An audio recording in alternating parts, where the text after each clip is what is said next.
长教，快去救他呀！葛长老，怎么回事？长教有所……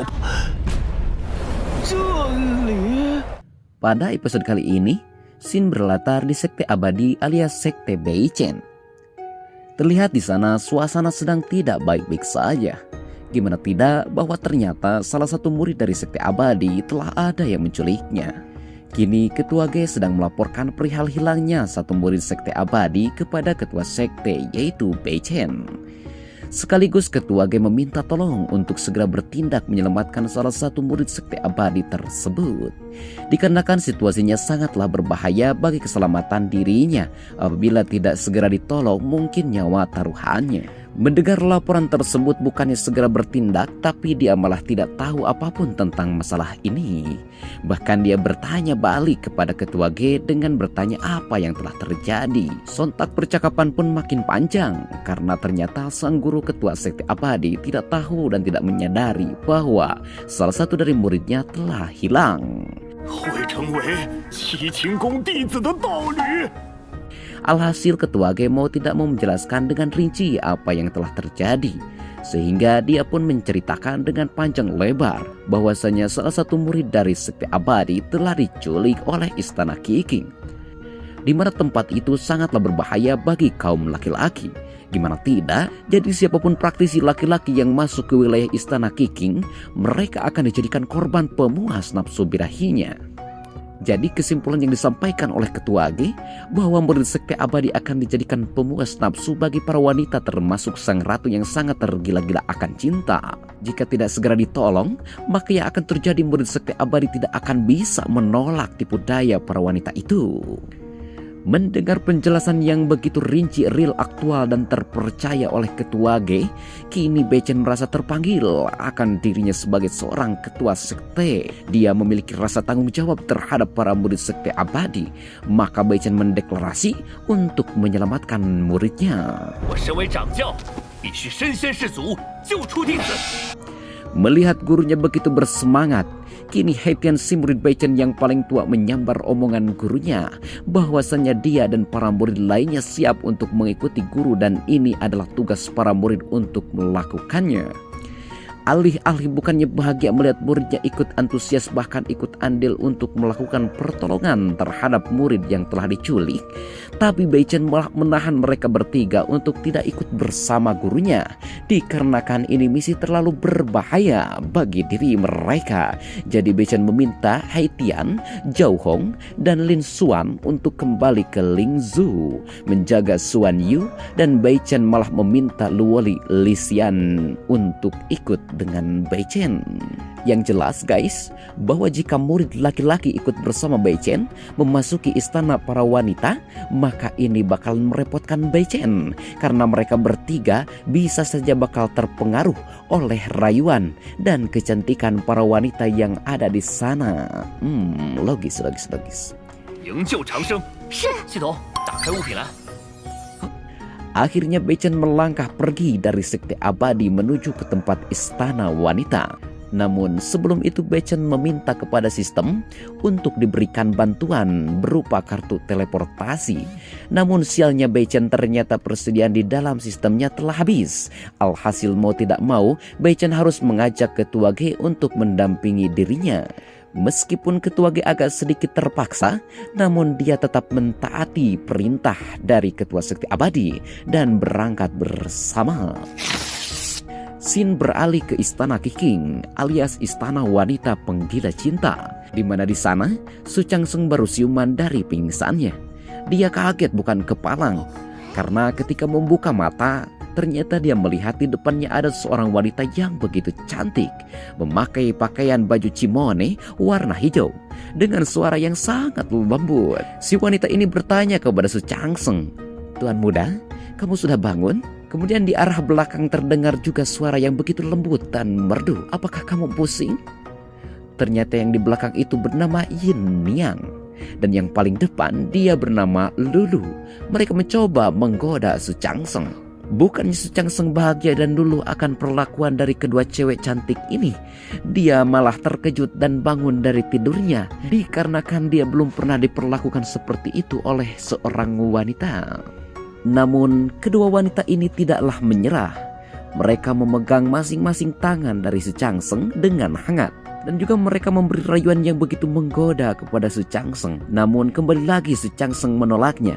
Karena dia bukanlah lelaki mesum yang seenaknya melayani dan memanfaatkan wanita. Bukannya kapok, mereka berdua malah menjadi-jadi untuk berusaha menggoda dan mengajak Su Changsheng untuk menikahinya. Meskipun yang akan dipilih oleh Su Changsheng salah satu dari mereka, tapi mereka dengan gilanya mengatakan mereka tidak keberatan akan hal itu. Yang penting mereka bisa menikah dengan Su Changsheng. Awalnya sih biasa saja. Mereka berdua, para wanita penggoda Su Changsheng, hanya mengelus-elus tangan dari Su Changsheng sambil memberikan rayuan tipis-tipis. Namun karena Su Changsheng tidak bergeming akan pendiriannya, mereka berdua para wanita penggoda semakin lama malah beradu rayuan maut. Sampai lama-lama mereka adu omongan hingga memanas guys. Sampai-sampai mereka satu sama lain saling adu jotos. Ketika kedua wanita baku hantam memperebutkan Su Changsheng, pada saat itu juga Su Changsheng memanfaatkan Sikon untuk pergi mengendap-endap dari kamar itu. Namun ketika sampai di luar dan menutup pintu, tiba-tiba Su Changsheng terkaget-kaget bukan main, karena di sana sudah ditunggu oleh sang ratu. Sang ratu mencurigai bahwa Su Changsheng keluar dari kamar itu berniat untuk kabur dari istananya, sehingga mimik muka dari sang ratu agak sedikit kusam. Dan Su Changsheng tidak menyangkalnya. Bahkan dia meminta belas kasih sang ratu untuk membiarkannya pergi dari istana para wanita ini. Dan dia menjelaskan bahwa dia tidak sedikit pun tertarik terhadap wanita yang ada di sini. Mendengar itu sang ratu agak sedikit tersinggung akan omongan dari si Changsheng. Karena itu berkaitan dengan harkat martabat para wanita yang ada di sana, termasuk dirinya sebagai ratu dan juga wanita yang merasa terhina akan omongan dari Su Changsheng. Padahal sang ratu mengira bahwa tidak ada lagi yang lebih cantik di dunia ini selain dari para wanita yang ada di istananya. Alhasil sang wanita ini mengeluarkan akar cinta untuk ditanamkan pada tubuh dan hati dari Su Changsheng. Kalau di kita itu pelet guys. Sehingga apabila akar cinta ini masuk ke dalam tubuh Su Changsheng dan melekat di dalamnya, maka Su Changsheng akan terpengaruh dan memiliki ketertarikan terhadap wanita-wanita yang ada di sana. Su Changsheng mencoba kabur untuk menghindari batu akar cinta yang akan ditanamkan oleh sang ratu. Namun sialnya, Su Changsheng sebelum dia kabur, dia terlebih dahulu dipegang kedua tangannya oleh para wanita penggoda tadi, sehingga dia tidak bisa kemana-mana. Batu akar cinta semakin mendekat kepada tubuh Su Changsheng. Dia mencoba menghindar, namun tidak bisa karena tangannya sudah dipegang oleh kedua wanita penggoda. Namun ketika batu sedikit lagi masuk ke dalam tubuh si Changsheng, tiba-tiba terdengar suara yang begitu keras dari luar. Sekaligus menghentikan sang ratu melakukan penanaman batu akar cinta terhadap Su Changsheng. Ternyata dia adalah Bei Chen, alias sang guru dari Su Changsheng dan para rekan murid dari Sekte Abadi. Bei Chen dengan lantang dan penuh wibawa menantang sang ratu dan para wanita penggoda untuk datang ke hadapannya dan bertarung dengannya. Jika sang ratu dan wanita penggoda mempunyai kekuatan, maka datanglah untuk baku hantam.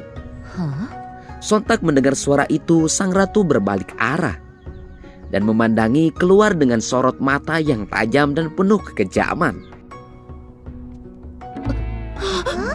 Namun ekspresi itu berubah setelah memandangi agak sedikit lama ke arah luar. Sang ratu marahnya bukanlah dendam, melainkan marah akan kekecewaan karena melihat seseorang yang berbaris di barisan Bei Chen. Tidak basa-basi lagi, sang ratu mengeluarkan pedangnya dan segera bergegas untuk menyerang barisan Bei Chen.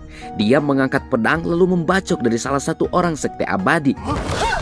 Namun untungnya bacokan sang ratu tidak kena, malah mengenai papan dari istananya. Melihat itu Bei Chen kebingungan dengan apa yang sudah terjadi. Dia belum paham kenapa sang ratu tidak menyerang dirinya, melainkan dia malah menyerang Ketua Ge. Dan bahkan sang ratu tahu nama dari Ketua Ge. Dia manggil nama Ketua Ge dengan memberikan kesan kekecewaan yang mendalam dan penuh kebencian yang belum terbalaskan serta kelelahan yang berkepanjangan. Di sisi lain, kedua wanita penggoda yang menjaga Su Changseng menyadari bahwa sang ratu menemukan seseorang yang dia cari selama ini. Dan mereka berdua menyadari bahwa pemuda yang dijaga ini bukan lagi takdirnya dan yang dikejar oleh ketuanya, yaitu Ketua Ge. Pemuda itu yang telah membuat sang ratu menunggu selama 500 tahun lamanya. Ternyata guys, sang ratu ini adalah pasangan hidup dari Ketua Ge. Namun Ketua Ge tidak kunjung menemuinya untuk melanjutkan hidup berdua. Malah sang ratu sudah menunggunya sampai 500 tahun lamanya. Otomatis sang ratu sudah lelah akan penantian yang sangat panjang ini. Sehingga begitu dia bertemu dengan Ketua Ge, dia begitu marah dan kecewa akan janjinya yang di masa lalu. Dan itu juga menjadi salah satu alasan mengapa istana wanita ini begitu agresif dan antusias kepada laki-laki yang masuk ke istananya. Ketua istana wanita alias sang ratu terus saja menyerang Ketua Ge dengan membabi buta, bahkan hampir saja si Johnny dari Ketua Ge terkena hantaman dari pedang api yang dimiliki oleh sang ratu.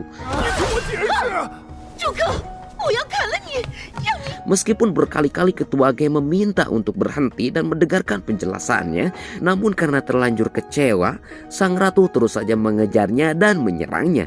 Sehingga kelakuan mereka berdua membuat Baichan kebingungan sekaligus membuat pusing dirinya. Alhasil mau tidak mau Baichan mengeluarkan kekuatannya untuk menghentikan mereka dan melumpuhkannya guys, supaya bisa diam dan berhenti untuk melakukan baku hantam. Baichan meminta mereka berdua, Ketua Ge dan sang ratu, untuk berdiskusi damai dan berbicara secara baik-baik. Kini Baichan sang guru kocak menjelma menjadi seorang dewan hakim yang terhormat. Baichan meminta Ketua Ge dan sang ratu untuk menyelesaikan permasalahannya dulu di masa lalu. Jelas saja mau tidak mau sang ratu dia mengeluarkan unek-unek yang ditahan selama 500 tahun lamanya. Dia berbicara bahwa dia sangat kecewa atas apa yang telah dilakukan oleh Ketua Ge. Pria tidak berperasaan, tahukah kamu sudah berapa lama aku menunggumu? Mendengar itu Ketua Ge menjawab dengan apa yang sudah terjadi selama ini, bahwasanya dia terpaksa pergi menjauh dari kehidupan sang ratu itu karena dia melakukan kegagalan yang berulang kali dalam pelatihannya. Sehingga dia didiagnosa bahwa Ketua Ge nyawanya tidak akan lama lagi, alias hidupnya selangkah lagi menuju kematian. Dia tidak mau melihat sang ratu mengalami kesedihan yang begitu parah ketika melihat orang yang dicintainya meninggalkannya dengan terpisahkan oleh maut. Sehingga diputuskanlah bahwa Ketua Ge pergi dari kehidupan sang ratu demi kebahagiaan orang yang dicintainya selalu dalam keadaan bahagia. Perginya Ketua Ge tanpa pamit terhadap sang ratu itu karena supaya sang ratu merasa benci dan kecewa terhadap Ketua Ge, sehingga sang ratu tidak terlalu sedih atas kabar dari kematian Ketua Ge. Di sisi lain yang menyaksikan drama Queen bak seperti di tempat bioskop, dia, Baichan dan juga muridnya menyaksikan sambil memakan cemilan. Entah dari mana guys cemilan itu, namun ada-ada aja nih guys kelakuannya. Kita kembali lagi ke sang ratu. Mendengar penjelasan dari Ketua Ge, sang ratu mulai paham akan penjelasan dari kekasihnya di masa lalu. Namun dia terus terang terhadap Ketua Ge bahwa selama ini dia tidak bisa move on akan kepergian dirinya. Bahkan dia terlalu bucin terhadap Ketua Ge, sehingga menyebutkan bahwa dia tidak bisa move on selama-lamanya. Mendengar omongan dari sang ratu, Ketua Ge juga merasakan hal yang sama. Dia mengaku salah atas keputusannya selama ini. Kemudian mereka pun menyatukan tangannya dan mulai muncul lagi api-api cinta sejati dari mereka berdua. Melihat mereka berdua, Baichan sangatlah terharu akan cinta dari Ketua Ge dan sang ratu yang begitu dalam dan penuh rasa cinta yang abadi. Dan terheran-heran karena di zaman sekarang masih ada cinta yang tidak bisa terpisahkan. Iri, bilang bos. Bukan hanya Baichan doang yang baper melihat kesesuaian keduanya, tapi sistem juga ikut baper akan cinta Ketua Ge dan juga sang ratu, sehingga Baichan mendapatkan hadiah dari misinya yang sudah terselesaikan secara tidak sengaja. Hadiahnya adalah formasi pedang 7 bintang. Lumayan Chen. Sang hakim magang agung Baichan menghentikan kekuatannya dan memberikan ceramahnya untuk kedua pasangan ini bahwa sekarang mereka sudah menyelesaikan masalahnya dan dari sekarang cinta mulai dijaga, rasa mulai dipupuk dan saling menghargai satu sama lain. Begitu kira-kira apa yang disampaikan oleh Baichan. Ketua Ge dan sang ratu merasa lega akan permasalahan di masa lalu telah selesai oleh bantuan dari Baichan. Maka mereka berdua berterima kasih kepada sang hakim magang Baichan. Tidak berhenti di situ kesesuaian pasangan ini. Mereka berjanji satu sama lain untuk tidak meninggalkan dan mereka pun berpelukan dengan penuh kasih sayang. Namun sialnya Ketua G ketika dia memeluk erat sang ratu, dia malah salah menyebutkan nama dari sang ratu. Harusnya si Lian tapi malah Bilian. Maklumlah dah lama gak ketemu. Justru itu yang menjadi malapetaka kembali untuk Ketua G dan takdir pasangan ini. Ketika kondisi mulai tidak kondusif lagi, Ketua G ingin pergi ikut dengan Bei Chen. Ternyata Bei Chen sudah pergi terlebih dahulu. Jadi mau tidak mau Ketua G dihajar habis-habisan oleh sang ratu lagi. Entah apa yang akan terjadi untuk pasangan ini, karena Xin berpindah langsung ke tempat Bei Chen yang sudah di tengah perjalanan bersama para muridnya. Sontak melihat Ketua G yang tidak ikut bersama mereka, sang murid Bei Chen bertanya-tanya kepada sang guru, kenapa Ketua G ditinggal begitu saja? Apakah Ketua G tidak penting lagi? Jawaban bijak terlontar dari Bei Chen. Dia mengatakan bahwa Ketua G dan juga cewek masa lalunya mereka berdua membutuhkan banyak waktu untuk berduaan. Mendengar jawaban gurunya, semua murid mengerti akan maksud dari Bei Chen. Lalu Bei Chen pun mengeluarkan hadiah yang diberikan sistem tadi, yaitu berupa buku formasi pedang 7 bintang. Bei Chen memberikan buku itu kepada Hetian, dan Hetian melihatnya sangatlah terpukau akan kekuatan ini. Dia meyakini bahwa ini adalah teknik tingkat dewa. Tidak ada tanggapan lain dari sang guru. Dia meminta para muridnya untuk segera pergi dan berlatih, karena esok hari akan diadakan pertarungan tim, jadi mereka harus memenangkannya. Salah satu kuncinya yaitu harus giat berlatih.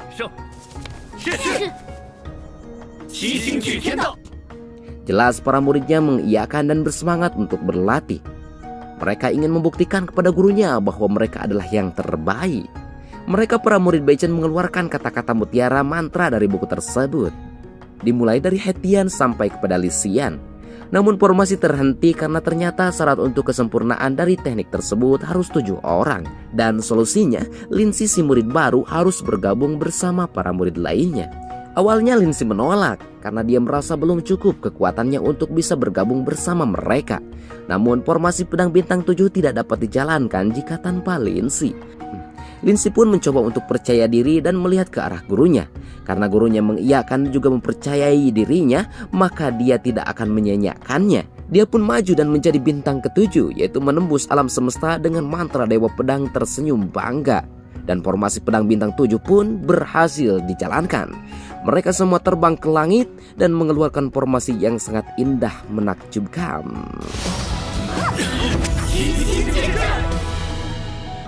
Keesokan harinya, mereka semua berkumpul di aula terbuka tempat diadakannya pertarungan antar kelompok.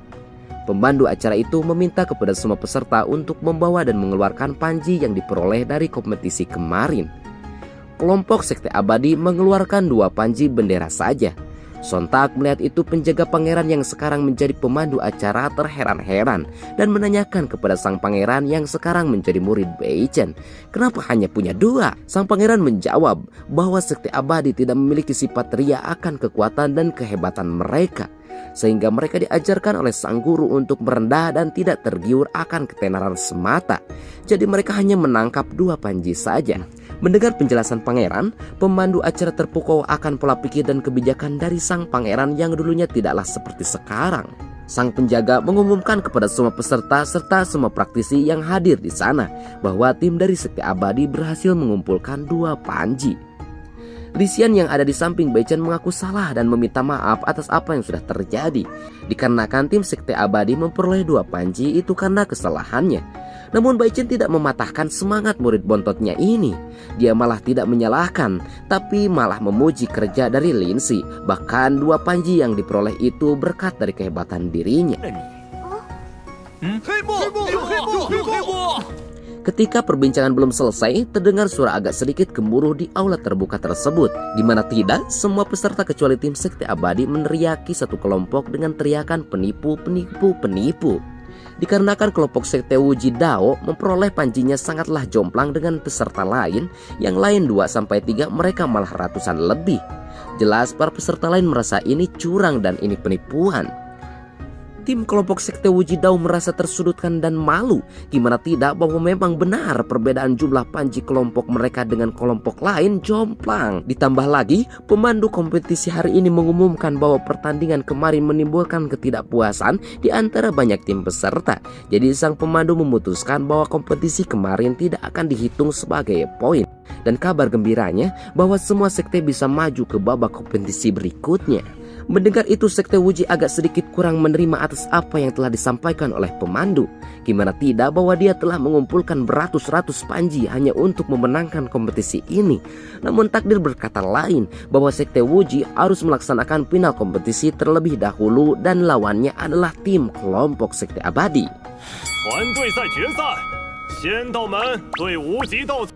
Dan benar saja Etienne dan kawan-kawan kembali bertarung dengan sekte Wuji. Dia merasa senang dan akan membalaskan dendam si adik bontot atas apa yang telah dilakukan oleh sekte Wuji kepada Li Xian. Namun sayang ceritanya sudah usai. Apakah Etienne dan murid dari sekte abadi bisa mengalahkan sekte Wuji atau malah sekte Wuji yang memenangkannya? Nantikan keseruan berikutnya di video yang akan datang. See you next time.